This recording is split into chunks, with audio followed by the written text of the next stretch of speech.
Hi viewers, this is me Ribaha Imran and you're watching my YouTube channel. Viewers, सबसे पहले channel को subscribe करें, video को like करें, शेयर करें और बेल आइकॉन ऑन करना मत भूलिएगा क्योंकि आज हमें इंडिया से ज्वाइन किया है डॉक्टर अभिषेक मिश्रा जी ने और पाकिस्तान से हमें ज्वाइन किया है मेजर रजा ने। Thank you so much major साहब, thank you so much doctor साहब, आप दोनों के वक्त का बेहद शुक्रिया। जी वेलकम, शुक्रिया।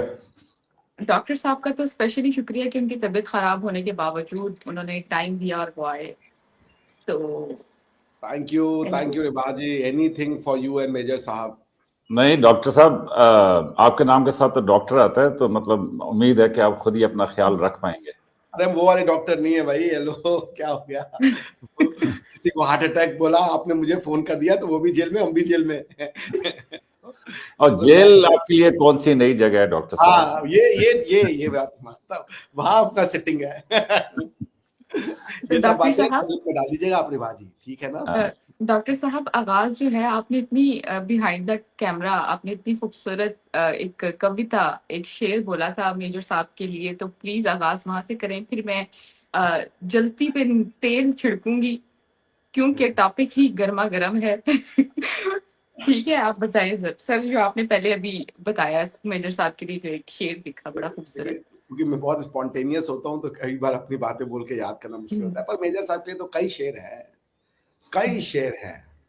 जैसे मन नहीं लगता अब इस जग में, मेजर साहब रहते हैं शाहरग में। आप समझिए। तो पहले वाला ज्यादा अच्छा था। पहला वाला था क्या? हाँ, कि आई लाइक पंजाबी के टप्पे and I am missing major साहब के गप्पे, यही था ना? डॉक्टर साहब, एक जमाने में ना मैंने किसी को कहा कि भाई देखो, खुदा ना खास्ता कोई ऐसे हालात आ गए कि मूव करना पड़ा, तो जरा मोहल्ले में नजर डाल लो कि जाएंगे किधर। एक तरफ अफगानिस्तान, एक तरफ ईरान, एक तरफ इंडिया और एक तरफ बहिरा अरब। देखिए, मैं इसमें जोड़ दूं, वो बाकी और लोगों को मूव करना है, आप नहीं कर रहे हैं। आप थोड़े से लोग मूव करने का सोचने की चाहे का, तो आप सही जगह हैं।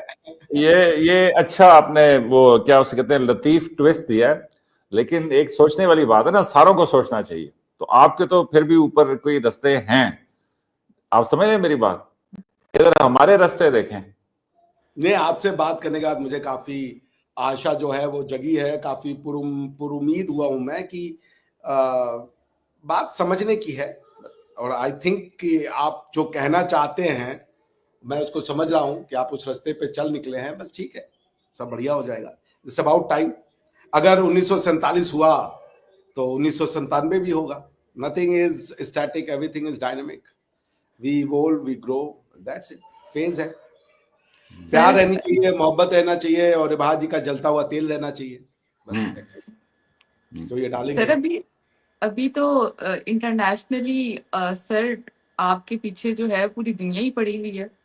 कैसे, और कहा जा रहा है कि पाकिस्तान को इंटरनेशनली रिकॉग्नाइजेशन मिल रही है। ट्रम्प जो है वो हमारे फील्ड मार्शल साहब को यानी कि पाकिस्तान को ही बहुत ज्यादा पसंद कर रहे हैं और तारीफें हो रही हैं हमारे फील्ड मार्शल साहब की। और इंडिया को आज ट्रम्प की जो स्टेटमेंट थी कि ये टैरिफ नहीं है बल्कि सैंक्शंस हैं, तो सर क्या आप इन स्टेटमेंट्स को देख रहे हैं? डॉक्टर साहब, आपसे आगाज करते हैं। अब जो आपने कहा कि पहली बात कि आपको तारीफें मिल रही हैं, तो और हमें जो है सैंक्शन मिल रहा है, तो इसमें बुराई क्या? अगर आपको तारीफ मिल रही है तो how is it a matter of concern for me and why should it be even matter of concern for me?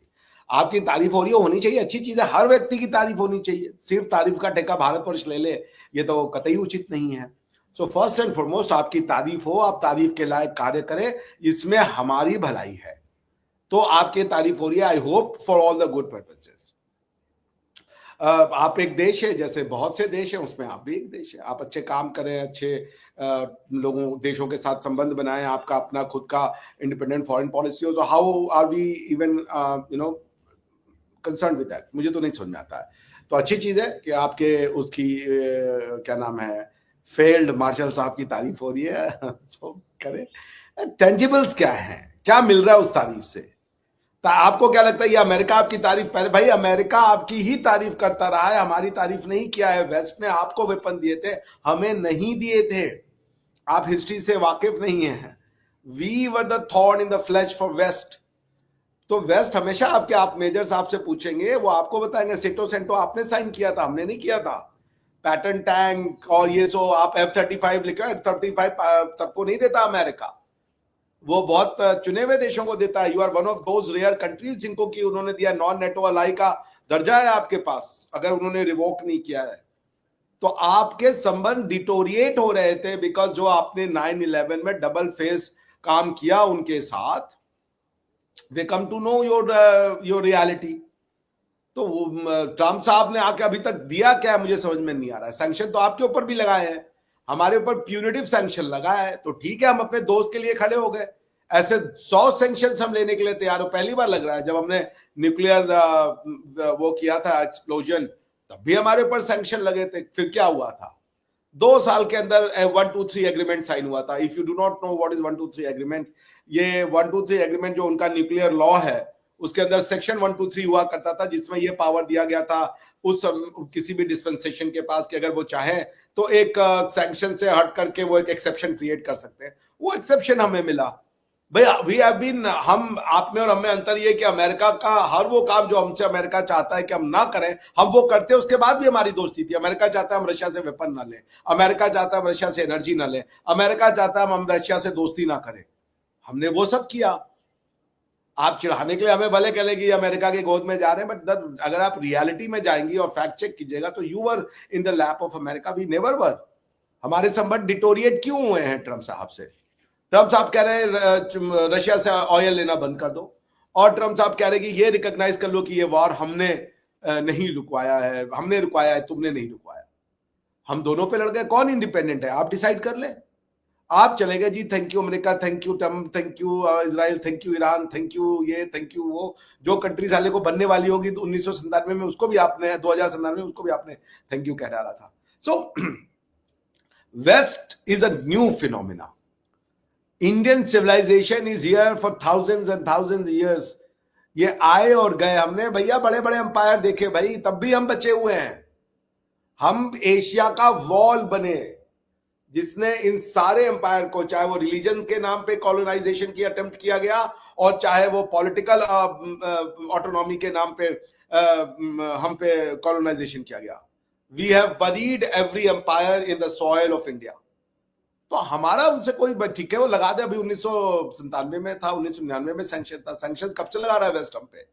आज से नहीं लग रहा। आपको शायद इसकी हिस्ट्री नहीं पता। You were the darling of the west and it is continuing. तो हमें क्या ऑब्जेक्शन है? कोई नहीं है। आप देख लीजिएगा 6 महीने बाद आप बात करिएगा मुझसे, ये तो मुद्दा चलता रहेगा। बिकॉज वेस्ट और आपके इंटरेस्ट अलाइन नहीं होते। उनको 9/11 में समझ में आ गया, वॉर ऑन टेरर में, कि आपकी जो थॉट प्रोसेस है और उनकी जो थॉट प्रोसेस है, मैं ये नहीं कह रहा किसका सही है, but you have two different thought process. You see world completely differently, completely different. वो ओसामा बिन लादेन को मानते हैं वॉर ऑन टेरर, वो उसको इस्लामिक जिहाद का चेहरा मानते हैं, वो इस्लामिक जिहाद को एक थ्रेट मानते हो। आपका वो ऑफिशियल मोटो है, fight in the name of Allah. तो इट्स गोइंग नोवेयर। ये तो आपको वो दिया जा रहा है इंडिया को जलाने के लिए। तो ठीक है, हमारे यहाँ वांग यी साहब आ गए ना। अभी कल चाइना ने वो कर दिया कि rare earth and all those things जो इंडिया को बैन किया हुआ था, that sanction has been lifted. तो एवरी जिसे कह लीजिए tough time opens a new window. यही है भारत के लिए न्यू विंडो। तो आई एम होपफुल। अमेरिका दुनिया का दादा नहीं है, ना होगा। दुनिया की कोई शक्ति ऐसी नहीं बनी जो हम पे राज कर सके। हम नहीं मानते। हम अंग्रेजों से लड़े तो हम अमेरिका से भी लड़ लेंगे। अभी क्या कर लेगा अमेरिका? वियतनाम में क्या कर लिया इन्होंने जाकर के, अफगानिस्तान में क्या कर लिया जाकर के। डिटर्मिनेशन होना चाहिए। तालिबान कह रहे थे अच्छा या बुरा हम इस्लामिक लॉ लेके आएंगे, लेके आ गए। क्या कर लिया अमेरिका? सारे वो रख रखाव और इतने बड़े बड़े टैंक वैंक छोड़ के भाग गए। तो हो क्या जाएगा इन सैंक्शन से? रशिया के ऊपर 2 साल से सैंक्शन लगाए, क्या हो गया उन सैंक्शन से? वॉर रुक गया? रशिया के ऊपर कोई फर्क पड़ा? अमेरिका ने पुतिन प्रेसिडेंट साहब से पूछा गया कि आप रशिया पे सैंक्शन क्यों नहीं लगा रहे हैं? उनका आंसर था कि भाई 3 साल में तो सैंक्शन इफेक्टिव ही नहीं हुआ, सैंक्शन का कोई फर्क ही नहीं पड़ा, क्योंकि उनको उससे ज्यादा उनकी कमाई होने लगी, बिकॉज इंडिया और चाइना खड़े हो गए। तो ये कोई है, ये थोड़े है कि सैंक्शन लग गया तो दुनिया रुक जाएगी और हमारा शाहरग बंद हो जाएगा। ऐसे बहुत सैंक्शंस देखे हुए हैं और ये सैंक्शन 6 महीने बाद देख लीजिएगा आपके सामने आएगा। बिकॉज जो विश्व की गति है, जो विश्व ने एक अपना जिसे कह लीजिए ना हर समय एक डायरेक्शन होता है, वो डायरेक्शन जा चुका है। Wealth and political prosperity would come back to Asia, and the two pivots would be India and China. That's it.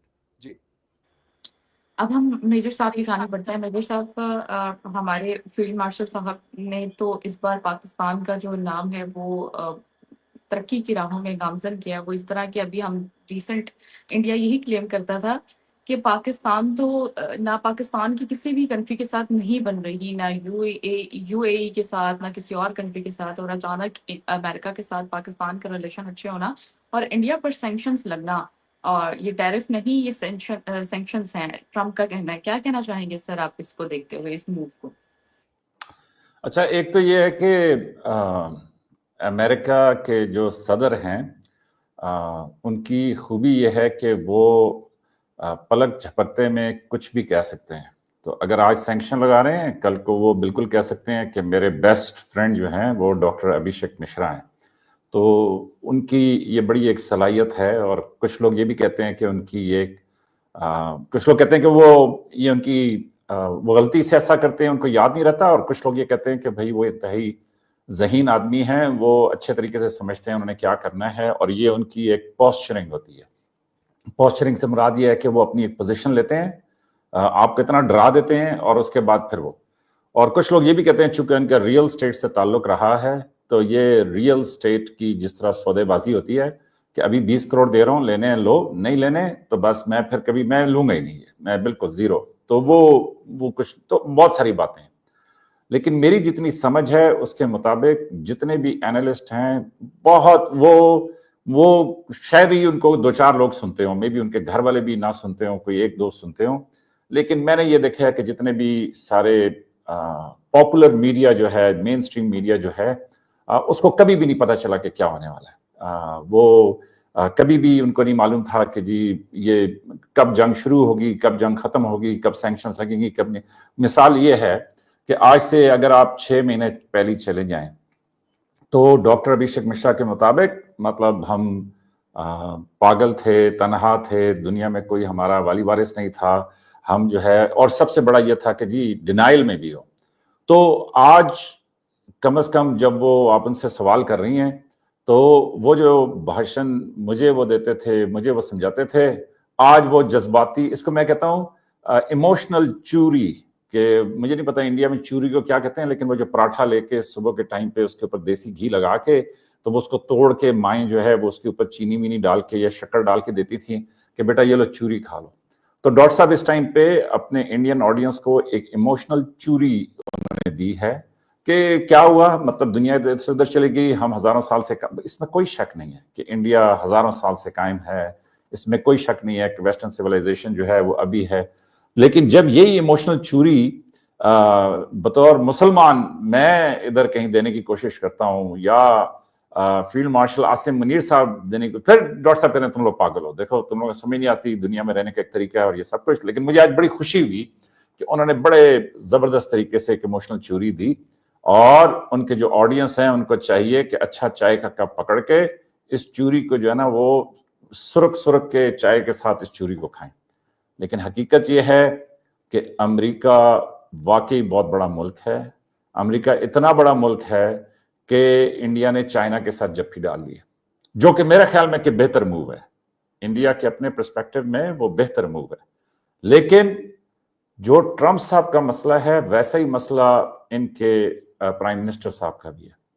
तो उन्होंने जप्फी तो डाली है, लेकिन किस दिन वो भी पलट जाएं ये भी कोई अनहोनी बात नहीं होगी, क्योंकि वो भी बड़ी जल्दी पलट जाते हैं। तो पिछले 10 साल में इंडिया के अमेरिका के साथ बड़े ही करीबी ताल्लुकात थे। इनके लार्जेस्ट डिफेंस कॉन्ट्रैक्ट्स हुए हैं अमेरिका के साथ, लार्जेस्ट इनके लॉजिस्टिक्स के, कम्युनिकेशन के, बेसिक कोऑपरेशन के इनके एग्रीमेंट्स हुए हैं अमेरिका के साथ, और इनकी और मिलिट्रीज के बीच में हुए हैं कि जिसके बीच में उन्होंने एक दूसरे के साथ कोऑपरेशन, एक दूसरे की फैसिलिटी को इस्तेमाल करना, वो सब कुछ। और इंडिया जो है वो पोस्चरिंग ऐसे कर रहा था कि ये जो चाइना है ना, इसके आगे अगर कोई खड़ा होगा वो फिर हम ही होंगे। तो इसलिए, और अमेरिका भी सारे लाड इनके उठा रहा था। अब वो लाड उठाते उठाते बीच में आगे ये जो अमेरिका के नए सदन है, तो वो जिस तरह कहते हैं ना कि लोहे को लोहा ही काटता है, तो बिल्कुल वही वाली बात हुई कि ट्रंप साहब और मोदी साहब जब आमने सामने आए, तो उसके बीच में फिर उनका जो है ना टकराव यकीनी था। और उसमें इनका अपना मीडिया चीख चीख के कह रहा था कि जनाब ट्रंप साहब रोज कहते हैं कि जी मैंने सुलह कराई है, ये जो है सीज फायर मैंने कराया है, तो उसका कोई जवाब तो इन्होंने एक लफ्ज नहीं कहा उनके बारे में, और उम्मीद यही थी कि बच जाएंगे। लेकिन दूसरी तरफ अमेरिका के जो सदर हैं उनको नोबेल पीस प्राइज चाहिए। वो इसलिए उनको चाहिए कि उनके एक बड़े फेवरेट थे ओबामा साहब, उनको वो भी 2 दफा सदर बने थे, उन्होंने एक तकरीर की थी, उस तकरीर में उन्होंने एक बंदे को निशाना लेके, वो जिसे कहते हैं ना उर्दू में भिगो भिगो के लगाई थी। और उसके बाद ट्रंप साहब को भी सलाम है कि उन्होंने उसके बाद ना सिर्फ वो कि एक दफा वो सदर बने, दूसरी दफा मेरे ख्याल में उनके साथ ज्यादती हुई, लेकिन फिर भी वो सदर दोबारा बने। और बनने के बाद अब एक नोबेल प्राइज रह गया कि जो अगर उन्होंने टच कर लिया, फिर आप देखिएगा ट्रंप साहब क्या दुनिया को जबरदस्त किस्म का, वो जिससे कहते हैं ना कि फॉरेन अफेयर्स जो है ना वो थिएट्रिकल हो गए हैं। थिएट्रिकल उस तरह कि ये जिस तरह आज मेरे बाल हैं ना, कि बिल्कुल इसी तरीके से मतलब जेल शेल लगा के ये वो सारा पूरी दुनिया का माहौल ऐसे बनी। मुझे लगता है कि वो डॉक्टर साहब कह रहे थे कि जी हम टिकटॉक नहीं देखते, मेरे हिसाब से सारे टिकटॉक ही देख रहे हैं। क्यों कि भाई चाहे अमेरिका का सदर है, चाहे सऊदिया का है, चाहे ओमान का है, चाहे पाकिस्तान का है, चाहे कहीं का भी है, भाई हर बंदा कैमरे के साथ आना चाहते हैं। और वो एक दफा वो किसी ने लिखा था कि जी अगर पाकिस्तान के वो जो है किसी ने खंडरात दरियाफ्त किए तो वो उसको पता चलेगा कि इनमें से आधे जो थे वो ये जो है जिनसी कमजोरी का इलाज करते थे, और बाकी जो आधे थे वो जिनसी कमजोरी का शिकार थे, क्योंकि हर दीवार पे लिखा होता है यूनानी ताकत, तो ये तो वो तो फलाने फलाने। तो इसी तरीके से मेरा ख्याल में कि अगर दुनिया को कुछ हो जाए तो कोई अगर नए लोग आके यहाँ पे देखें तो वो कहेंगे कि इन सबको सिर्फ एक ही शौक था कि कैमरे के सामने आ जाए, अगरचे इस टाइम पे हम तीनों कैमरे के सामने बैठे हुए तो लेकिन क्या करें कि भाई ये दुनिया ही ऐसी होगी, एवरीबडी इज आफ्टर कि जी क्या है क्या नहीं है। तो चाइना के साथ ये जो इंडिया ने जयशंकर साहब ने पहले जाके मुलाकात की, और उसके जवाब में चाइना जो है वो इधर इंडिया उनके फॉरेन मिनिस्टर आए, और इसके बाद अभी मोदी साहब ने वहां पे चाइना में जाना है। मैं ये समझता हूं कि ये बड़ी अच्छी डेवलपमेंट है। वो इसलिए कि मेरा प्राइमरी फोकस जो है, जो मेरी अपनी दिल की बात है, वो ये मैं रोज दुनिया के नक्शे को देखता हूं, मैं सोचता हूं कि अगर कहीं जाऊं तो कहां जाऊं, तो ये इसके अलावा कहीं नजर नहीं आता। तो अब इस मोहल्ले को अच्छा होना होगा, और मैं ये समझता हूं कि इस मोहल्ले को अच्छा होने में 3 बड़े किरदार हैं, एक है चाइना, एक है इंडिया, और एक है पाकिस्तान। तो अगर, और चाइना की ये बड़ी अच्छी पॉलिसी है कि चाइना जो है वो कहता है कि जी एग्रीमेंट्स को बैठ के बातचीत के जरिए या सॉल्व कर लें, या फ्रीज कर दें, या आने वाली नस्लों पे छोड़ दें। मतलब वो ये कहते हैं कि जी कोऑपरेशन के साथ, एक दूसरे के साथ ताल्लुकात के साथ आगे बढ़ें। तो मैं ये समझता हूं कि ये जो इंडिया और चाइना की डेवलपमेंट है, ये बड़ी जबरदस्त डेवलपमेंट है अगर ये कायम रहे तो। इस टाइम पे इस मोहल्ले में जो सबसे स्लिपरी, और जिसको कहे ना कि साबुन वो भी गीले वाला, वो डॉक्टर अभिषेक मिश्रा और ये पूरा का पूरा हिंदुस्तान है कि ऐसे स्लिपरी हैं, कभी यहां से दबाएं तो ये क्वाड में जाके निकलते हैं कि जी जापान के साथ, ऑस्ट्रेलिया के साथ और अमेरिका के साथ अगर कोई खड़े हैं तो वो हम खड़े हैं। दूसरी तरफ स्लिप हो तो वो रशिया जा निकलते हैं, फिर स्लिप हो तो अचानक पता चलता है कि जी अपने ही घर में है, मेरे ही हाथों में है, ये चाइना के साथ जो है ना वो हो जाते हैं। तो इसलिए मेरे हिसाब से इंडिया को देखना चाहिए कि वो किस तरीके से आगे बढ़ना चाहता है, और ये जो डेवलपमेंट्स हो रही हैं ये बड़ी अच्छी हैं, लेकिन ये अगर श्योर फुटेड हो। फिल वक्त मुझे ये लग रहा है कि भाई ये जो है ना, और दूसरा कि भाई देखिए कोऑपरेशन से सारे मामला चलते हैं। मैं तो ये समझता हूँ कि जी इनके अमेरिका के साथ ये मामला ठीक होने चाहिए, लेकिन अभी फिल वक्त जो सिचुएशन चल रही है उसमें इंडिया जो है वो स्ट्रगल कर रहा है। वो अपनी पॉस्चरिंग, जिस तरह वो उन्होंने अमेरिका के सदर ने पॉस्चरिंग किया ना, तो ये अब अपनी पॉस्चरिंग कर रहे हैं कि अच्छा ठीक है, अगर आप को हमारा रिश्ता कबूल नहीं है तो हमारे पास मोहल्ले में बड़ा अच्छा लड़का है। तो ये इस तरह की पॉस्चरिंग चल रही है, लेकिन दुनिया की बड़ी अनसर्टन सिचुएशन है। उसमें मैं हैरान हो रहा था कि जी अभी ये सारी मुलाकात ट्रंप साहब की और सारों की हुई है, और उसमें आप देखें कि कैसे अच्छे स्कूल के बच्चों की तरह सारे का सारा यूरोप सामने बैठा हुआ है, और ट्रंप साहब जो है वो पीछे कुर्सी लगा के उनको समझा रहे हैं कि दुनिया किस तरह चलनी है। लेकिन इसके बावजूद लोग एक दूसरे के ऊपर जो है ना वो ठाने बैठे हैं। तो मुझे नहीं मालूम कि क्या होगा, लेकिन मुझे बहरहाल ये जो डेवलपमेंट हो जिसमें लोग एक दूसरे से मिल रहे हो, कोऑपरेशन की बात कर रहे हो, एक दूसरे के साथ तरक्की की बात कर रहे हो, तो ये सब बेहतर डेवलपमेंट्स है और इनको होना चाहिए। तो अब ये कब तक कायम नहीं रहती हैं मुझे इसकी समझ नहीं है, लेकिन मेरे ख्याल में कि जो इंडिया है वो भी पॉस्चरिंग कर रहा है। तो और दूसरा कि ये जो रेयर अर्थ की ये बात कर रहे थे, रेयर अर्थ एसेंशियली चाहिए इंडिया को कि उनके हथियारों को, उनकी डिफेंस इंडस्ट्री को और सारा कुछ। लेकिन बाय द वे ये भी एक फैक्ट है कि पाकिस्तान इस टाइम पे चाइना की डिफेंस इंडस्ट्री का सबसे बड़ा बायर है पाकिस्तान। तो इंडिया जो है वो अमेरिका की डिफेंस इंडस्ट्री का सबसे बड़ा बायर है। तो ये भी एक बड़ी इंटरेस्टिंग कॉनोटेशन है। और ये भी हम पे रह रह के इल्जाम लगा रहे थे कि ये चीनी हथियार जो है इस्तेमाल करते हैं, अपना नहीं बताते कि हमने इस टाइम पे अमेरिका से सारे हथियार खरीदे हुए। तो काफी गंभीर से मामला है, अल्लाह करे कि ये बेहतर हो जाए। लेकिन ये है कि इसमें सिचुएशन जो है ना बड़ी स्लिपरी, जिस पर कहते हैं ना कि बड़ी फ्लूइड, बड़ी वोलेटाइल और बड़ी इवॉल्विंग सिचुएशन है कि उसमें क्या होता है क्या नहीं होता, ये आने वाला वक्त बताएगा।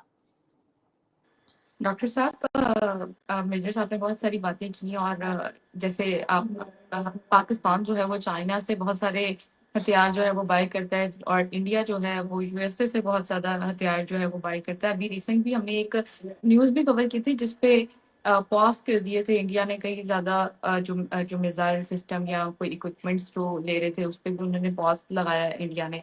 तो उसके बावजूद फिर भी इंडिया जो है एक बहुत बड़ा ट्रेडिंग पार्टनर कह सकते हैं यूएसए का। और क्या कहना चाहेंगे सर? और अभी रिसेंट हमने देखा कि चाइना के जो फॉरेन मिनिस्टर हैं वो इंडिया में थे और आपस में इनकी मुलाकात जिस तरह देखी है हमने प्राइम मिनिस्टर नरेंद्र मोदी के साथ, और उस पर काफी चर्चा में है वो कि हम, और ये भी पाकिस्तान में कहा जा रहा है कि प्राइम मिनिस्टर नरेंद्र मोदी ने प्रोटोकॉल तोड़े हैं क्योंकि फॉरेन मिनिस्टर से तो फॉरेन मिनिस्टर ही मिलते हैं। तो क्या कहेंगे सर आप? चलिए, थैंक यू सो मच। देखिए, एक शेर याद आ रहा है कि क्या कहूँ मेरा यार इतना सादा है, ज्ञान उसका हर मामले में आधा है। ठीक है ना। अब मेजर साहब की कुछ फैक्चुअल जो वेरीफाइबल कमेंट्स है मैं उसको ठीक करता हूँ। इन्होंने कहा सबसे बड़ा, लास्ट से शुरू करते हैं फिर विल गो बैकवर्ड्स। सबसे बड़ा बायर अमेरिका की वेपनरी का जो है वो भारतवर्ष है। फैक्चुअली इनकरेक्ट है। आज भी इंडिया जो है वो मुश्किल से 10-15% बाई कर रहा होगा। We have always been the buyer of Russian. हमें वेस्ट बेचता ही नहीं। अमेरिका जो है वो पाकिस्तान को, वेस्ट पाकिस्तान को आर्म कर रहा था, हमें कभी नहीं दिया उन्होंने। हम रशिया से खरीदते तो यही उनकी नाराजगी है कि ये रशिया के इतना पास क्यों है। सबसे बड़ा बायर जो है वो सऊदी अरेबिया है बाय द वे, अमेरिकन। अगर अमेरिका की वेपनरी से इतना कष्ट हो रहा है तो सऊदी अरेबिया, उसके बाद कतर, फिर ऑस्ट्रेलिया एंड यूरोपियन कंट्रीज आते हैं। India doesn't even figure in top most buyers. India does buy, not a top most buyer. So factually inaccuracy, जब आप ऐसी चीजें करते हैं ना तो आप कॉन्सेप्ट्स को कॉन्वोल्यूटेड कर रहे होते हैं, सीधे साधे ट्रांजैक्शंस को आप कंफ्यूज कर देते हैं। अच्छा जी, दूसरा स्टेटमेंट, पीएम मोदी साहब फिसल गए, पलट जाएंगे जैसे ट्रंप साहब पलटते हैं। अगला भाई, अमेरिका ने बाई पार्टीजन डिसीजन लिया कि इंडिया के साथ उनको रिलेशनशिप बढ़ाने हैं। आई सेड वेलकम, हमें तो कोई ऑब्जेक्शन नहीं है। चाहे हमारे प्रधानमंत्री आदरणीय मनमोहन सिंह जी हों, चाहे हमारे प्रधानमंत्री मोदी जी हों, हमने कहा बिल्कुल आइए, क्या दिक्कत है। कोई हमसे अगर अपनी अच्छी मित्रता बनाना चाहता है तो हम बनाएंगे। उसमें और भी ग्रुप बनते हैं, जैसे क्वाड बना, ब्रिक्स बना, शंघाई कोऑपरेशन बना, तो इसमें क्या प्रॉब्लम है भाई। जैसे शंघाई कोऑपरेशन है वैसे क्वाड है, जैसे ब्रिक्स है वैसे क्वाड है। These are the club of the countries. But हम किसी भी क्लबिंग का दुरुपयोग बिचिंग के लिए नहीं करते। We made it very clear in the Quad कि क्वाड का मिलिटराइजेशन कभी नहीं होगा। हम चाहते क्वाड को नेटो बना देते, we never did that. Quad was never made converted into NATO. प्रधानमंत्री मोदी ने, जिसे कह लीजिए प्रिंसिपल्ड पोजीशन लिया, मर्द का बच्चा जिसे कहते हैं, कि रशिया का साथ हम नहीं छोड़ेंगे। ये टाइम टेस्टेड है। ट्रंप की तरह नहीं कि आज सुबह ये जेलेंस्की को गाली दे रहे थे, उन्होंने कहा टाइम टेस्टेड है। एक यूएन के उसमें ना हमने उनके अगेंस्ट में वोटिंग करी, हम अब्सटेन किए, ना हमने आज तक ट्रंप पुतिन साहब को अकेला छोड़ा। अगर ट्रम्प साहब मोदी को गाली दे रहे हैं, जब पुतिन साहब पिछले 6 साल से मोदी साहब के लिए क्या कह रहे हैं, उस स्टेटमेंट को सुनिए। वो कहते हैं वो वर्ल्ड लीडर है और ये बोलते हैं कि ये एशिया का सौभाग्य है कि प्रधानमंत्री Modi is at the helm of affairs.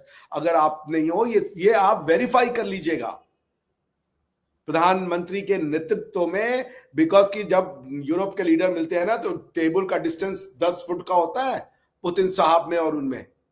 Modi साहब को बुलाया और हाईएस्ट सिविलियन अवार्ड दिया, हाईएस्ट रशिया का सिविलियन अवार्ड उन्होंने प्रधानमंत्री मोदी को दिया।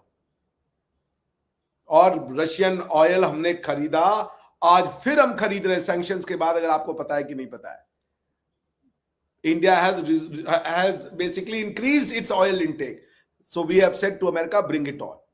हमारा टाइम टेस्टेड मित्र रशिया था, रशिया है, और हम रशिया के साथ थे। इसका यह मतलब नहीं है कि हम अमेरिका के साथ मित्रवत रिलेशन नहीं चाहते, मगर हम अमेरिका से मित्रता के लिए रशिया की पीठ में खंजर भोंक दें, ये नहीं होगा, ये कतई नहीं होगा। वो हमारे टफ टाइम में खड़े थे, हम उनके टफ टाइम में खड़े। आप सोच रही हैं ये आसान डिसीजन है? वजह साहब से पूछे, वो जियो स्ट्रेटेजी को हमसे ज्यादा अच्छा समझते हैं। एक आर्मी के वो डेकोरेटेड कर्नल रह चुके हैं। It's not an easy decision, लेकिन मोदी साहब ने लिया। खड़े हुए वो वेस्ट के सामने, पूरा वेस्ट उनको गाली दिया। आप क्या सोच रही हैं ये सैंक्शन सिर्फ इसलिए लगा कि वो दोस्ती करे? तो ये सैंक्शन कीमत है, ये वह मूल्य है जो भारतवर्ष चुका रहा है रशिया के साथ खड़े होने के लिए। स्लिपरी स्लोप नहीं है प्रधानमंत्री जैसा नेतृत्व, इसके लिए विश्व जो है उनका धन्यवाद करता है। और मैं राष्ट्रपति ट्रंप के नेतृत्व के बारे में नहीं कहना चाहता, ये उनका इंटरनल मैटर है, बट उनका और इलॉन मस्क का जो वो है इस एपिसोड, वो दुनिया देख ले क्या हुआ था। अच्छा, अब ये बोले थे जी, मैंने ये बोला कि पाकिस्तान जो है वो डिनायल में है और ये अमेरिकन के साथ उनकी दोस्ती। भाई मैंने तो इसका उल्टा ही कहा, एग्जैक्टली मैंने तो कहा, और आप इसको वेरीफाई कर ले। आप अमेरिका के और वेस्ट के डार्लिंग थे, आप जाकर के वेस्ट, हम तो नॉन अलाइन रहे भाई। आवर जनरली पंडित जवाहरलाल नेहरू की पोजीशन थी नॉन अलाइनमेंट। हमारी जो मोदी डॉक्ट्रिन है वो मल्टी अलाइनमेंट की है कि भाई हम नॉन अलाइन रहेंगे but we are ready to multi align. हम किसी के जेब में नहीं जाके बैठने वाले। हम कोई ट्रम्प को नहीं कहेंगे कि आपको पीस प्राइज मिलना चाहिए, नोबेल पीस प्राइज मिलना चाहिए। आपको मिले वो आपका भला हो, अच्छा है, लेकिन सत्य के साथ हम खड़े हुए। अगला आदमी ट्रम्प के सामने खड़ा हो गया, सरेंडर नहीं डाला। ट्रम्प के पर्सनल गुस्से का, जिसे कहते हैं कोप भाजन, उसका शिकार हुए हम प्रधानमंत्री मोदी। मगर मुझे गर्व है प्रधानमंत्री जी के ऊपर कि उन्होंने अमेरिका को दिखाया कि एशिया के लोगों को तुम ये मत समझो। एशिया ने दुनिया को ज्ञान दिया, एशिया ने दुनिया को धन दिया, एशिया ने दुनिया को सब कुछ दिया है, और ये आने वाली शताब्दी एशिया की होगी। और दुनिया कहती है, विश्व कहता है, ये भारत के द्वारा जो जिसे कह लीजिए नेतृत्व देने वाली होगी। चाइना को कोई नहीं कहता कि China led Asian century, everyone says India led Asian century. उनके प्रतिबंधों के बावजूद और 150 साल की कॉलोनियल सपरेशन के बावजूद आज हम दुनिया के टॉप 4 इकोनॉमी में खड़े हो गए। और अगर आप परचेजिंग पावर पैरिटी से कंपेयर कीजिएगा तो हम दुनिया की टॉप 3 इकोनॉमी ऑलरेडी बन चुके हैं। बिकॉज पीपीपी के टर्म में हम $10 ट्रिलियन इकोनॉमी है, रियल वैल्यूज में हम $4.5 ट्रिलियन इकोनॉमी है। सो पॉइंट है कि ये सब फैक्चुअली इनकरेक्ट है और आप स्टैंड प्रिंसिपल्स नहीं लेते। अगर वेपनरी से प्रॉब्लम है कि हम रशिया का, अमेरिका का खरीद रहे हैं, तो आपको सऊदिया से प्रॉब्लम होनी चाहिए, आपको अरबी मुल्कों से प्रॉब्लम होना चाहिए। वो सबसे बड़े ग्राहक है, उनको जाके आप सलाह दीजिए कि क्यों खरीद रहे हो। $400 मिलियन का भी उन्होंने, आप पूछ लीजिए कतर के प्रिंस, जो दुबई के वो प्रिंस लोग थे और ये अरबिया वर्ल्ड के, उनके चरणों में थे जी ट्रम्प साहब के। $400 मिलियन का गिफ्ट किया है प्लेन। किस लिए किया है भाई? क्या कर दिया ट्रम्प ने ऐसा? ट्रम्प तो सारा जिंदगी तो मुसलमानों को गाली देकर के आया। ट्रम्प साहब का पहला जो था, उन्होंने कहा वी विल बैन इस्लामिक जिहाद, इसके नाम पे उनको वोट मिला। रेडिकल इस्लामिक जिहाद के नाम पे वो उनका इलेक्शन प्लैंक था। 3-4 इलेक्शन प्लैंक में एक था रेडिकल इस्लामिक जिहाद, I will ban Muslim countries, ये उनका वो था। जिन मुस्लिम कंट्रीज में उन्होंने बैन किया, सीरिया, अफगानिस्तान और यहाँ के लोगों से, उसमें अरबी कंट्रीज है, लेकिन सारे अरबी तो उनके पैरों में लेटे हुए भैया। इतने महंगे महंगे गिफ्ट दे रहे हैं, सारे वेपनरी उनसे हो रही है, डीले साइन हमको आप सिखा रहे हो। आप उनको सिखा दीजिए जाकर के कि भाई क्यों आप यूएस से इतने बड़े बड़े डील साइन कर रहे हो। तो आपका एक बड़ा ही अजीब है मानसिकता देखने की। चाइनीज प्रोवर्ब जी फुल ऑफ इंटेलेक्चुअलिज्म है, इंडियन जो है वो स्लिपरी स्लोप है, पूरे इस नेबरहुड का जो परेशानी का कारण है वो भारतवर्ष है। ये थॉट प्रोसेस है, अगर न्यूट्रलिटी नहीं है, चलिए to help with neutrality, objectivity नहीं है। अगर आप ऑब्जेक्टिव एनालाइज करेंगे तो we have never flip flop, we have always taken a principled position कि हम वेस्टर्न सिविलाइजेशन को वापस यहां नहीं आने देंगे उस फॉर्म में जिसको कि हम इंपीरियलिज्म कहते हैं। They are welcome as a civilization. We respect Western civilization, but not as an imperialist force. आप तो उसको imperialist force की तरह लेके आए। वॉर ऑन टेरर में हम शामिल हुए थे। वॉर ऑन टेरर का इफेक्टिव मतलब क्या होता है? वॉर ऑन जिहाद। वॉर ऑन जिहाद के मेंबर आप थे। हमसे भी कहा गया था कि वॉर ऑन टेरर आके ज्वाइन करो, हमने मना कर दिया, नहीं भैया हम नहीं करेंगे वॉर ऑन टेरर। आज मेजर साहब कहते हैं जी आप कॉर्ड साइन कर लिए, आप क्यों गए तो भाई वॉर ऑन टेरर लड़ने? आप मना कर देते रशिया, अरे चाइना को, अरे अमेरिका को, तब आप गोद में बढ़ गए।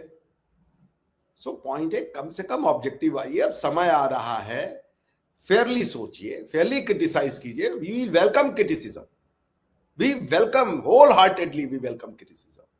Should be objective, fair and transparent, should not be motivated, biased and prejudiced. ये नहीं होना चाहिए। चाइना हर काम कर रहा है तो जस्टिफाइड है। चाइना इस्लाम को मानसिक बीमारी कह रहा है, वो जस्टिफाइड है, वो प्रोपोगेंडा है। और यहाँ पे जी कश्मीर में मुसलमानों के ऊपर जुल्म हो रहा है, और मुसलमान कोई लड़की भारत के रोड पे मिल रही है तो उसको जग के अगला रेप कर दे रहा है। कल मेरे दोस्त का एक छोटा बच्चा है 8-9 साल का, उसे उसका मुस्लिम बच्चा छोटा सा कहता है तुम्हारा भगवान जो है वो स्टिंकी गॉड। ये कौन सिखाता है सब? क्यों सिखाते हो ये सब?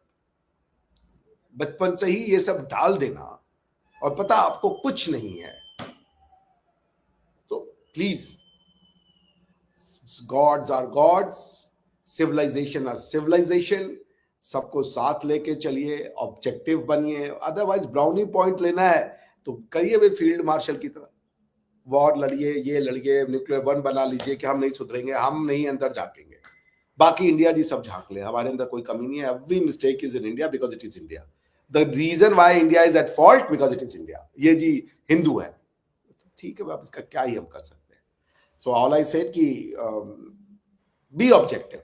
और अब आप हमें गालियां दें, आप हमारी क्रिटिसिज्म करें, हम भी सोसाइटी है, मानवीय सोसाइटी है, हमारे अंदर भी कमियां हैं, सारी कमियां हैं जो एक मनुष्य के समाज में हो सकते हैं। आप उन पे उंगली भी उठाएं, आपका हक बनता है, नेबर है आप हमारे, बट फेयर उठाए। जिसके लिए हमें दोषी दे रहे, फिर सऊदी अरेबिया को भी दे। जिसके लिए हमें दोष दे रहे कि यहाँ पे मुसलमानों के साथ नरसंहार हो रहा है, जेनोसाइड हो रहा है, फ्रॉम सिक्योरिटी काउंसिल 1947 में Zafrullah Khan to Imran Khan, same speech in verbatim, कुछ नहीं चेंज हो रहा है। पॉपुलेशन बढ़ गई, और इस्लाम जो वहां पे अगर मुसलमानों के मस्जिदों को टॉयलेट में कन्वर्ट कर रहे हैं तो जी वो तो प्रोपोगेंडा कर रहा है, चाइना के अगेंस्ट में प्रोपोगेंडा है।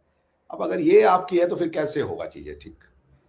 आप हमें थप्पड़ मार कर वो आप ये कहें कि हम ऐसा प्रिटेंड करें कि ये थप्पड़ नहीं लगा, ऐसे नहीं होता। There is a concept called apology, there is a concept called truth and reconciliation. You have to treat that path however difficult it may sound. Major साहब, क्या आपसे भी मेरा लास्ट सवाल है। इंडिया के जो प्राइम मिनिस्टर मिले हैं चाइना के फॉरेन मिनिस्टर के साथ, उसमें ये भी कहा जा रहा है कि उन्होंने पाकिस्तान में जो टेररिज्म है वो इशू भी अरेज किया। इस पर भी आप क्या कहना चाहेंगे? वो तो हमेशा इंडिया की तरफ से तो हमेशा से क्लेम आता है कि पाकिस्तान जो है वो टेररिज्म करे, जबकि यूएसए ने भी कह दिया कि पाकिस्तान ने बहुत अच्छे से टेररिज्म को काउंटर किया है। और ये इस तरह की स्टेटमेंट्स, और अब इंडिया ये क्लेम करता है, और चाइना का इंडिया के साथ रिलेशन क्या इम्पैक्ट डालेगा पाकिस्तान पर? क्या आप इस पर अपनी थॉट रखते हैं? वो डॉक्टर साहब की वीडियो दोबारा देखिएगा, तो वो बता रहे थे कि ऑब्जेक्टिव होना चाहिए। फिर आखिर में उन्होंने बताया कि जी आप हमारे हमसाए हैं, ठीक है, तनकीद कीजिए लेकिन सीधी बात कीजिए।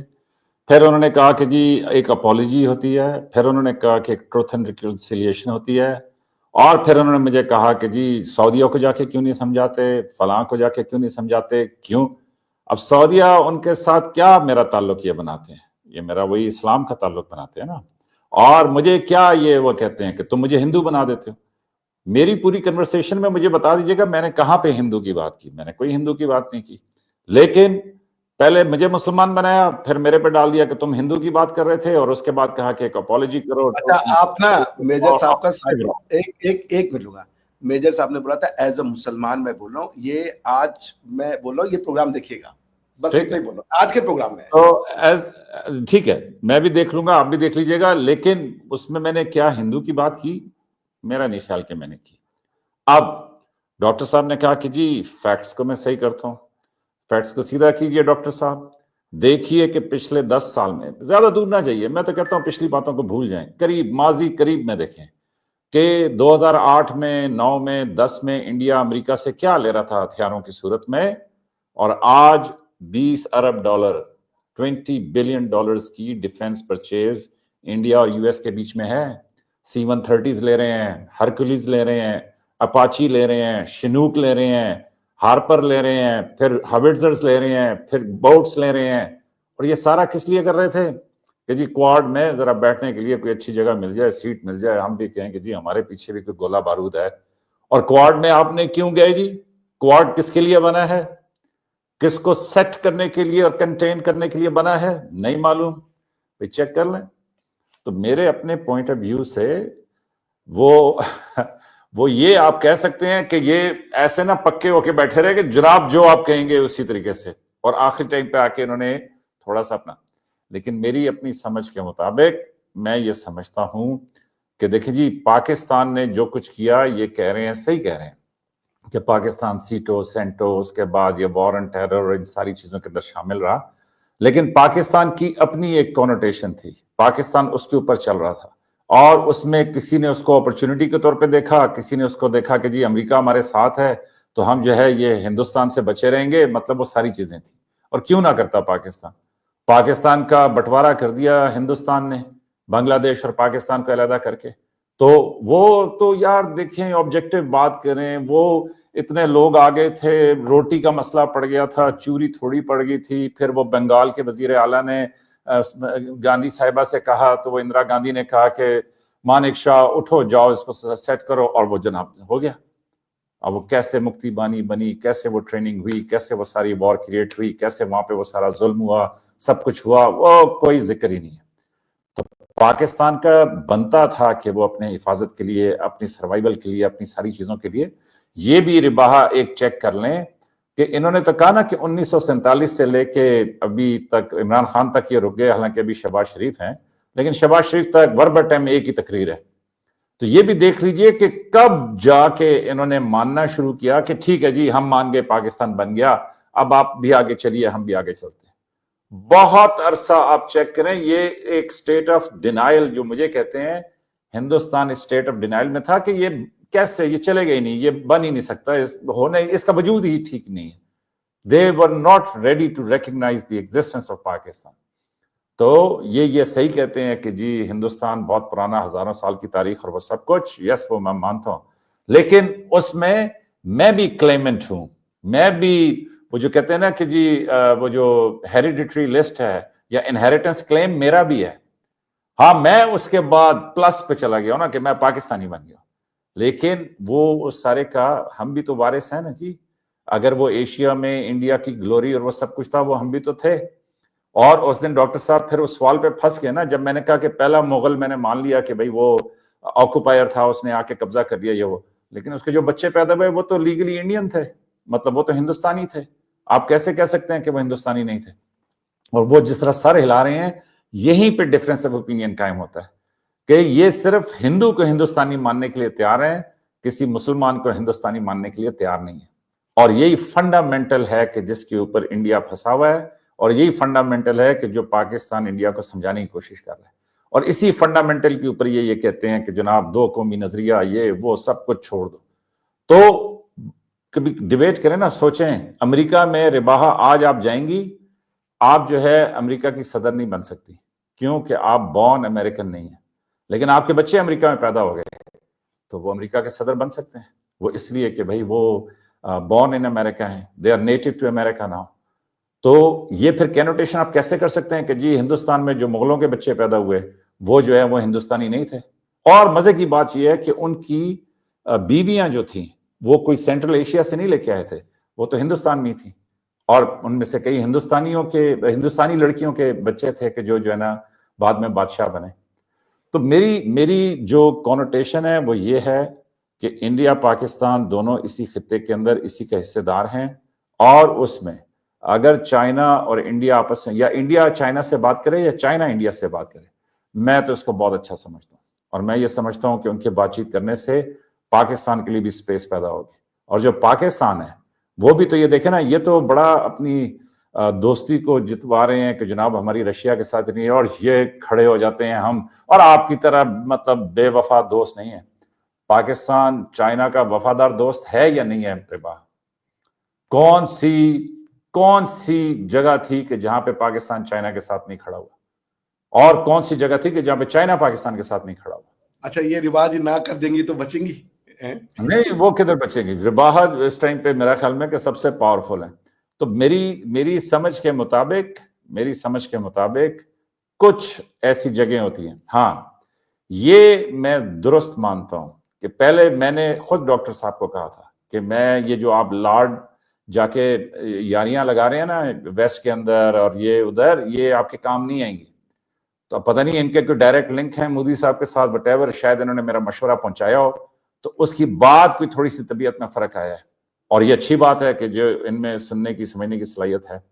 अभी देखें रशिया का आज क्या बयान है कि वो ये समझते हैं कि जी चाइना, इंडिया और रशिया टॉक्स भी होनी चाहिए। तो आप मेरी बात समझिए। और दूसरी तरफ ये भी आप याद रखें, डॉक्टर साहब को शायद याद है या नहीं है, मैं कहीं से ढूंढ के इनको व्हाट्सएप कर दूंगा, कि रशिया के जो फॉरेन मिनिस्टर हैं जिनको दुनिया का मतलब बड़ी दुनिया वेस्ट में भी ईस्ट में भी उनको रिगार्ड करती है as one of the very learned foreign ministers, तो सर्गे लैवरोव साहब ने ऑपरेशन सिंदूर में इंडिया को कहा था कि होश करो, पाकिस्तान अपना है, आप गलत कर रहे हैं, आप जिसकी दोस्ती में ये कर रहे हैं ना, बराए मेहरबानी ना करें। तो उस दिन भी ये मशवरा आया था इनको, लेकिन अकल जिस तरह वो कहते हैं ना कि जी उस टाइम पे जरा ये जोर में ज्यादा थे, तो उस दिन सुनाई नहीं दे रहा था। लेकिन सिंदूर के बाद और फिर ये जो अमेरिका के मोहतरम सदर हैं उनकी ठुकाई के बाद अब अच्छा साफ साफ दिख रहा है। और मेरा ख्याल में कि जिस तरह ये कहते हैं ना कि आप सीधे रास्ते पे आ रहे हो, तो मेरे हिसाब से ये भी बिल्कुल सीधे रास्ते पे आ रहे हैं।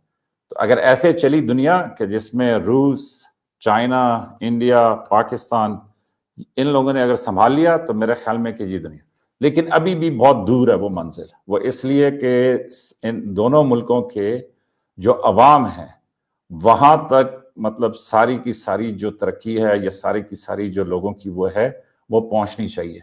तो तब जाके फिर ऐसा एक वो बनेगा कि जिसके अंदर आप कहेंगे कि जी वो एशिया जो है उसने टेक ओवर कर लिया।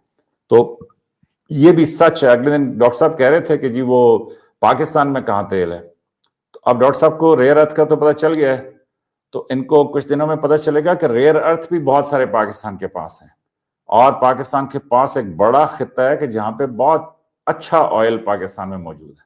हाँ, एक्सप्लोर नहीं हुआ वटेवर, लेकिन उसकी वजूहत भी थी कि पाकिस्तान भी इंडिया की तरह यह समझता था कि मगरब को अगर अपने अंदर घुसने दिया या जगह बनाने दी तो फिर वो जो है ना भुगतनी पड़ेगी, क्योंकि कॉलोनियलिज्म का एक डर भी था।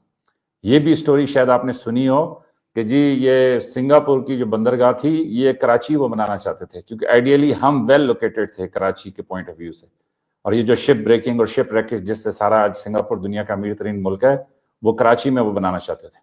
लेकिन पाकिस्तान में जो नए नुमाइंदे आए थे जिन्होंने हुकूमत संभाली थी, सब कुछ किया था, वो डरे हुए थे कि ये ना हो कि जी फिर गोरा आ जाए और फिर वहां से कब्जा करता करते फिर पूरे के पूरे को जो ना सिस्टम के वो कर ले। तो इसलिए बहुत सारे खौफ होते हैं उस टाइम के लीडर्स के, बहुत सारी बातें होती हैं उनके सामने जिसकी वजह से वो फैसला करते हैं। लेकिन सच्ची बात है चाइना इंडिया की मुलाकात पाकिस्तान के लिए फेवरेबल है। तो बाकी सऊदीया को जो समझाने की बात है उस पर फिर मैं डॉक्टर अभिषेक मिश्रा को साथ ले जाऊंगा, क्योंकि जब सऊदी मुझसे पूछेंगे कि तुम क्यों आए हो समझाने, तो मैं बताऊंगा कि सर ये आदमी है, ये मुझे रोज कहता है जाओ जाके उनको समझाओ, तो इसलिए मैं इसको साथ ही ले आया। डॉक्टर साहब एंड पर क्या कहना चाहेंगे, फिर प्रोग्राम को वाइंड अप करते हैं। देखिए बात यह है कि अब अगर आदमी समझना नहीं चाह रहा तो फिर बात ये तो पहला स्टेटमेंट क्या जी, इन्होंने पाकिस्तान को कभी नहीं एक्सेप्ट किया, कभी नहीं, बड़े मक्कार लोग हैं। मकार नहीं कहा, डॉक्टर साहब मक्कार नहीं कहा चले, मैं। मकार नहीं, मैं मानता हूं आपने मकार नहीं कहा, मैं अपने शब्द वापस लेता हूं। चले, और सुन ले इसको, एक बस 10 सेकंड दे दीजिए, ज्यादा लंबा नहीं है। आपने पाकिस्तान बनाया, आपको मुबारक। पटेल कोई देना नहीं चाहते। जब बात गिर जाए, कचरा हो जाए, तब गिर जाए, तब पीछे आओ, वहां तक हमें पीछे बुलाना नहीं, हम देखे ठीक। सरदार पटेल कह रहे हैं नहीं, लाइव ग्रेट लीडर था। कि मैं क्लिप भेजूंगा कि आपने पाकिस्तान बनाया, आप मुबारक हो, आप खूब करें, और जब और हट्टे कट्टे हो जाएगा तो आप हमसे, आप जो है संबंध बना लीजिएगा। अभी आपको मुबारक हो, हमने आपको दे दिया, हमने स्वेच्छा से एक्सेप्ट किया। ये स्टेटमेंट है, मैं लाइव है, ये आपको भेज दूंगा, मतलब लाइव एज इन रिकॉर्डेड है, पीआईबी के वेबसाइट पर भी है, मैं भेज दूंगा आपको। प्रधानमंत्री अटल बिहारी वाजपेयी गए, वाजपेयी, बिल्कुल, मैं दूसरा नाम यही लेने वाला था कि उनका भी नाम लीजिए। प्रधानमंत्री वाजपेयी गए, उसके बाद लाल कृष्ण आडवाणी साहब आए, ठीक, सबने कहा कि भाई हम रिकॉग्नाइज करते हैं, हम चीख चीख के कह रहे कि भाई हम रिकॉग्नाइज करते हैं, हमें कुछ लेना ही नहीं है आपसे, हम आपसे बस लेना देना नहीं चाहते। आप रखना चाहते हो तो एक नॉर्मल, जैसे कि बाकी हमारे पड़ोसी हैं, मैं तो मानता हूं कि नेपाल भारत से भी ज्यादा सशक्त देश है। क्यों? क्योंकि नेपाल दुनिया का इकलौता ऐसा देश है जिसको ना तो वेस्ट कॉन्कर कर पाए, ना तो इस्लामिक आक्रांता कर पाए। They were never colonised in the history. मगर जैसे अफगानिस्तान था, बुद्धिस्ट कंट्री थी, हिंदू कंट्री थी, कन्वर्ट हो गए वो, ये सब कॉन्कस्ट हो गए मुसलमानों के द्वारा। The only country which ever, इसीलिए कहते हैं गुरखा से बड़ा कोई वॉरियर पैदा नहीं हुआ आज तक। दूसरी बात, मेजर साहब ने कहा कि जी हम वारिस हैं यहाँ के। अरे भैया, आप उम्मत बन गए तो कैसे वारिस रहे? आप वतन के कॉन्सेप्ट को तो डिनाई कर रहे हो। आपने कहा कि टू नेशन थ्योरी, तो यही कहा ना कि हम तुम में से नहीं है, हम तुम्हारे से कोई लेना देना नहीं है, हमारी हिस्ट्री अलग है, हमारे कल्चर अलग है। तो अगर वारिस होता तो उसका कल्चर, वारिस तो उसी को मिलेगा ना जो हमारी हिस्ट्री और हमारा कल्चर का होगा। आप कह रहे हो हमारी हिस्ट्री अलग, हमारा कल्चर अलग, हमारा खान पान अलग, हमारा सोच अलग, हमारे भगवान अलग, हमारी सब कुछ अलग। भाई वेद तो भगवान ने दे दिया था भारत के लोगों को, आपने उसको, उससे अपना रास्ता काट लिया। आपने कहा गीता और वेद से हमारा कोई लेना देना, तो बकवास किताब है, इसको तो जलाया आपके जिनको आप अपना मानते हो। लाइब्रेरियां जलवाई हैं, कितनी यूनिवर्सिटियां जलवाई हैं, अलाउद्दीन खिलजी, बख्तियार खिलजी, ये गजनवी गौरी, इनको आप अपना मानते हो ना भाई। इन्होंने तो सारी नॉलेज सिस्टम पे, आप कैसे उसके वो हो गए? आप पढ़ा रहे हो क्या भगवान श्री कृष्ण की गीता को अपने उसमें? आप बोले, आप क्लेम करने आ गए प्रॉपर्टी पे कि हमारा क्लेम बनता है। आपने गीता के, भाई हमारा प्रॉपर्टी हमारे ज्ञान है, हमारी प्रॉपर्टी कोई ये, हमने कभी एम्पायर्स नहीं बनाए दुनिया में जाके तलवार के दम पे। जीते हो लोगों ने देश तो क्या, हमने तो दिलों को जीता है, यही है हम। We never believed in making an empire on the basis or on the might of the sword. India is not that. जी बताएं। डॉक्टर साहब ठीक है, वो जो जहां पे मुझे आप पे एतराज आता है ना, वो ये आता है कि जी गीता वेद से हमारा कोई ताल्लुक नहीं है। यहाँ तक बात दुरुस्त है, लेकिन इसके बाद ये जो आप एक जुमला डाल देते हैं, ये बकवास है, वो मेरा जुमला नहीं है, वो ना मेरी सोच है। नंबर एक। नहीं तो क्यों नहीं? नंबर टू, मेरा आपसे सवाल है जी, मेरा सवाल है, मैं आपसे सवाल करना चाहता हूं। बात बताइए, मेरा तो नाता कुरान से भी है, बाइबल से भी है भाई, पुस्तकें हैं, इवन गॉड का मैसेज है। नहीं, मैं उस सेंस में कह रहा हूं कि जी मैं उनकी कोई डिसरिस्पेक्ट नहीं करना चाहता, लेकिन मेरे एक सवाल है आपसे। बाकी सारी चीजें तो ठीक है, आपने कह नहीं, खाने क्या फर्क है? हम तो भाई, हम इसीलिए तो आपने हमें रिकॉग्नाइज नहीं करते।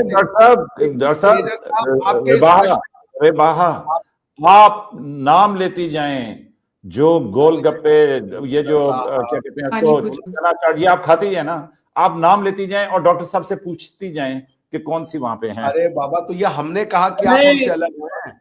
डॉक्टर साहब आप की निगेशन कर रहे हैं ना मेजर साहब। आप मुझे बताएं, मुझे इसी को अखंड भारत कहते हैं कि जो हम, मेजर साहब एक मिनट दीजिए, जो हम खाते हैं वही आप खाते हैं, हमारी तरह दिखते। मैं रिबाह को अपना परिवार मानता हूं, मैं मेजर साहब को अपना परिवार। आप कहते हैं क्यों मानते हैं? हमने तुमसे पीछे छुड़ाया, तुम छोड़ो हमको।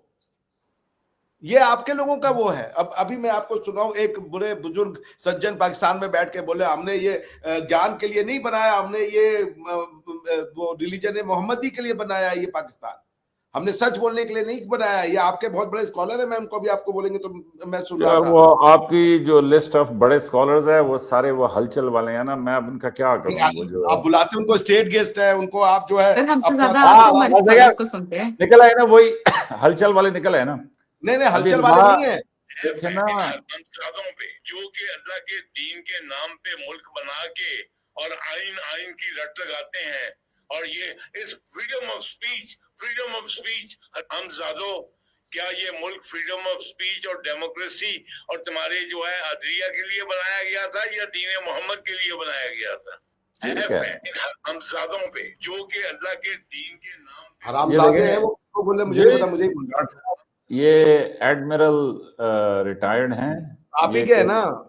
जी जी, देखें देखें वो अभी मिसाल लगी नहीं, लेकिन वो बख्शी साहब भी है ना आपके पास, तो वो बख्शी साहब कभी ये नहीं कहते, नहीं बख्शी नहीं साहब नहीं ये सर, सब नहीं देखिए कहते ना, बख्शी वो साहब। भी यार, वो देखिए भी जब तो फॉल्स इक्विवेलेंस तो ना करें ना। नहीं नहीं, मैं ये कह रहा हूँ कि देखें, अभी अभी ये उनका ओपिनियन जो है वो, बख्शी साहब बहुत सम्मानित हैं, बख्शी अरे साहब सर, अभी अभी कहते इन्हीं हैं।